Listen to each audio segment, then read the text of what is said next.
ইসলামের ইতিহাসের সবচেয়ে ফজিলতপূর্ণ ও মর্যাদা সম্পন্ন মসজিদ তিনটি: মক্কার মসজিদুল হারাম, মদিনার মসজিদে নববী এবং জেরুজালেমের মসজিদ আল আকসা। এরপর হলো মসজিদে কুবা। এই মসজিদে নামাজ আদায় করলে একটি উমরা পালন করার সমপরিমাণ সওয়াব পাওয়া যায়। আল্লাহ রাসূল সাল্লাল্লাহু আলাইহি সাল্লাম নবুয়ত লাভের পর এটি ইসলামের ইতিহাসে নির্মিত প্রথম মসজিদ। মসজিদে কুবা ইসলামের ইতিহাসের সর্বপ্রথম নির্মিত মসজিদ। মহানবী সাল্লাল্লাহু আলাইহি সাল্লাম মক্কা থেকে মদিনায় হিজরত করার সময় মদিনার অদূরে কুবায় এ মসজিদ নির্মাণ করেন। এর আগে মক্কায় তিনি কোনো মসজিদ নির্মাণ করেননি। হিজরতের প্রথম দিন কুবা অবস্থানকালে এই মসজিদের ভিত্তিপ্রস্তর স্থাপন করেন।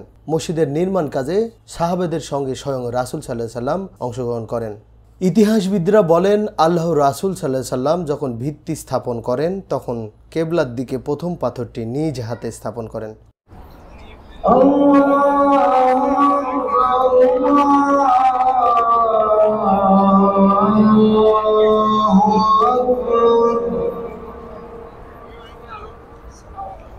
কুবা মসজিদের জায়গাটি ছিল হযরত কুলসুম ইবনুল হিদম রাদিয়াল্লাহু তাআলা খেজুর শুকানোর পতিত জমি।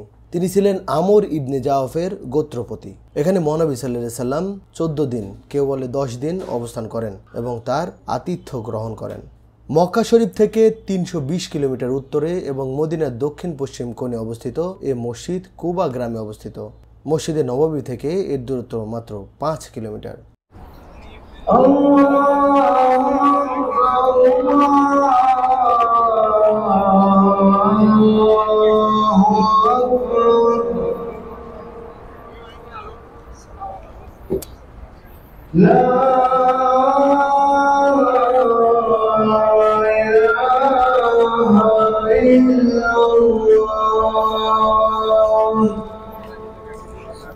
কুবা একটি বিখ্যাত কূপের নাম।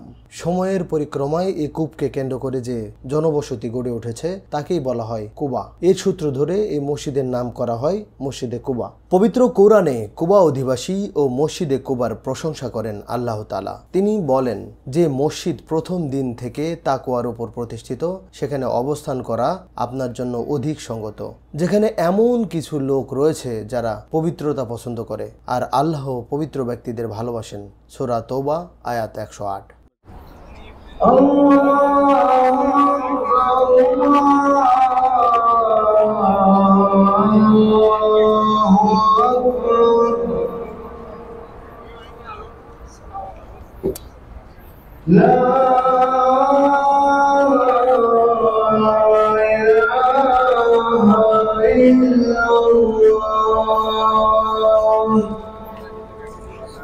মসজিদে কুবা শুরু থেকে এ পর্যন্ত কয়েক দফা সংস্করণ ও পুনর্নির্মাণ করা হয়। মহানবী হযরত মুহাম্মদ সাল্লাল্লাহু আলাইহি সাল্লামের আমলের পর ইসলামের তৃতীয় খলিফা হযরত উসমান রাদিয়াল্লাহু আনহু তার খেলাফতকালে মসজিদে কুবার সংস্কার ও পুনর্নির্মাণ করেন। এরপর বিভিন্ন সময়ে আরও বেশ কয়েকবার এই মসজিদে পুনর্নির্মাণ ও সংস্কার করা হয়। উমর বিন আব্দুল আজিজ রহমতুল্লাহ আলাইহি, উসমানী সুলতান দ্বিতীয় মাহমুদ ও তার ছেলে প্রথম আব্দুল আজিজ প্রমুখ শাসকরা মসজিদে কুবার সংস্করণ করেন।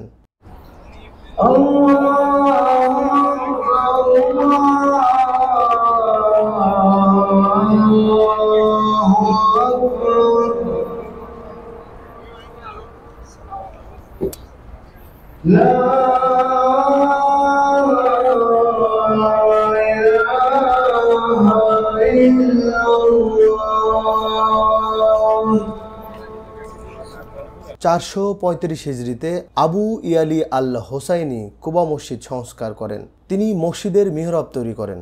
555 হিজরিতে কামাল আল দিন আল ইস্পাহানি মসজিদে আরও বেশ কিছু সংবর্ধন করেন। পরবর্তী সময়ে 671, 733, 840 এবং 881 হিজরিতে উসমানী সাম্রাজ্যকালে মসজিদটি সংস্কার করা হয়। উসমানী শাসন আমলে 1245 হিজরিতে সর্বশেষ সংস্কার করেন সুলতান আব্দুল মজিদ।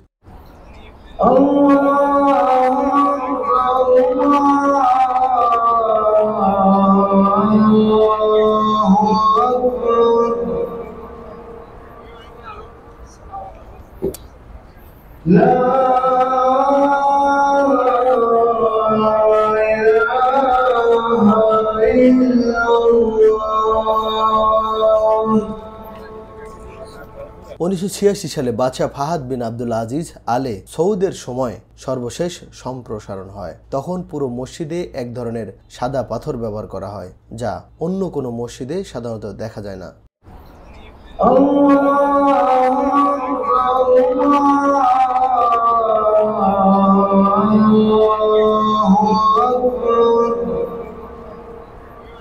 মসজিদে কুবার বর্তমান আয়তন 13,500 স্কয়ার মিটার। 4টি উঁচু মিনার, ছাদে একটি বড় গম্বুজ এবং 5টি অপেক্ষাকৃত ছোট গম্বুজ রয়েছে। এছাড়াও ছাদের অন্য অংশে 56টি ছোট গম্বুজের অভাব রয়েছে।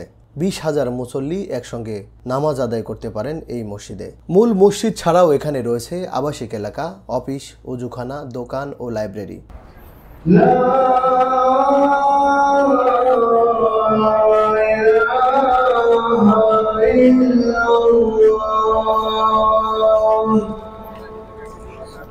তবে মসজিদের মূল আকর্ষণ বিশাল গম্বুজ ও 4 কোণায় 4টি সুউচ্চ মিনার। মসজিদের চতুর্দিকে সবুজ পাম গাছের বলয় মসজিদটিকে বাড়তি সৌন্দর্য দিয়েছে। মসজিদটি দেখতে প্রতিদিন প্রচুর মানুষ আসে।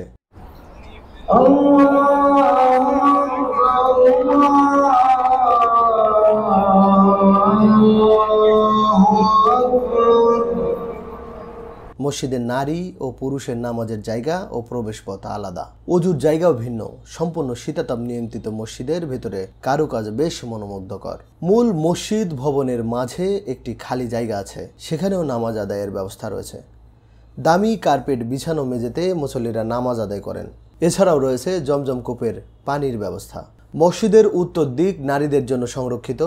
112 বর্গমিটার অংশ জুড়ে ইমাম ও মুয়াজ্জিমের থাকার জায়গা। এটি লাইব্রেরি, প্রহরীদের থাকার জায়গা এবং 450 বর্গমিটার স্থানে 12টি দোকান সমৃদ্ধ একটি বাণিজ্যিক এলাকা। মসজিদে 7টি মূল প্রবেশদ্বার ও 12টি সম্পূরক প্রবেশ পথ রয়েছে। প্রতিটি 4,80,000 থার্মাল ইউনিট বিশিষ্ট 3টি কেন্দ্রীয় শীতাতাপ নিয়ন্ত্রণ যন্ত্র মসজিদকে ঠান্ডা রাখছে। মসজিদের বাইরে এ মসজিদ সম্পর্কে বর্ণিত পবিত্র কোরআনের আয়াত ও হাদিসের বাণীগুলো সুন্দরভাবে লিখে রাখা হয়েছে। ঐতিহাসিক কুবা মসজিদ শ্বেতবর্ণের একটি অনন্য স্থাপত্যকর্ম হওয়ার দরুন বহু দূর থেকে দৃষ্টিগোচর হয়।